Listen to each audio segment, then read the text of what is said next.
Assalamualaikum warahmatullahi wabarakatuh. Perkenalkan, nama saya Wiwin Wulandari dengan NIM 8601856699, Prodi PGSD UPBJJ Palembang, mata kuliah Pancasila. Untuk memenuhi tugas 1 tutorial online, di sini saya akan mempresentasikan mata kuliah Pancasila yang bertemakan pelajaran dari sejarah Pancasila bagi generasi muda. Pancasila tidak hadir begitu saja, melainkan melalui perjalanan sejarah yang panjang. Sejak sidang BPUPK Piagam Jakarta hingga pengesahan dalam UUD 1945, para pendiri bangsa berjuang merumuskan dasar negara yang dapat menyatukan seluruh rakyat Indonesia. Perjalanan ini kemudian berlanjut dalam konteks sejarah bangsa dari masa ke masa. Awal kemerdekaan, RIS, demokrasi, terpimpin, Orde Baru hingga reformasi. Sebagai generasi muda, penting bagi kita untuk tidak hanya memahami peristiwa-peristiwa itu, tetapi juga merefleksikan pelajaran yang dapat kita ambil untuk menghadapi tantangan zaman sekarang.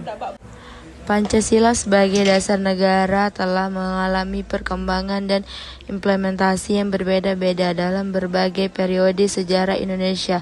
Pada awal kemerdekaan, Pancasila menjadi landasan bagi pejuang bangsa dan mempertahankan kemerdekaan dan membangun negara. Selama demokrasi terpimpin, Pancasila digunakan sebagai alat untuk memperkuat kekuasaan dan ideologi negara di bawah pimpinan Presiden Soekarno.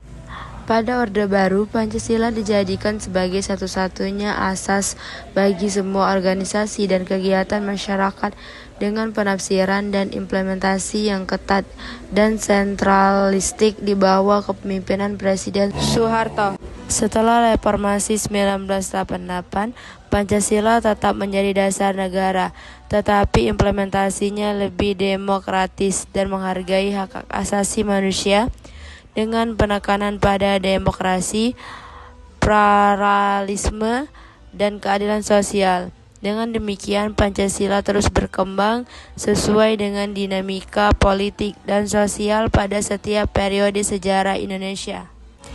Perkembangan Pancasila dalam konteks sejarah Indonesia dapat dilihat pada masa demokrasi terpimpin, di mana Presiden Soekarno memperkenalkan konsep Pancasila sebagai dasar negara dan ideologi negara, dan mengintegrasikan Pancasila dengan sosialisme dan nasionalisme.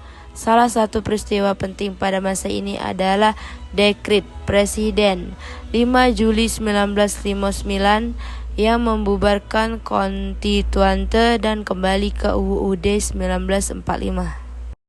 Nilai Pancasila yang tercermin dalam peristiwa ini adalah sila keempat, yaitu kerakyatan yang dipimpin oleh hikmat kebijaksanaan dalam permusyawaratan dan perwakilan, yang menekankan pentingnya musyawarah dan demokrasi dalam mengambil keputusan negara. Pelajaran yang dapat diambil dari peristiwa ini adalah pentingnya menjaga stabilitas politik dan ekonomi negara melalui musyawarah dan kerjasama. Nilai ini masih relevan bagi generasi muda saat ini karena mereka perlu memahami pentingnya demokrasi, musyawarah, dan kerjasama dalam membangun bangsa dan negara. Dengan memahami nilai-nilai Pancasila, generasi muda dapat menjadi agen perubahan yang positif dan membangun Indonesia yang lebih baik di masa depan. Sekian presentasi singkat saya ucapkan terima kasih. Wassalamualaikum warahmatullahi wabarakatuh.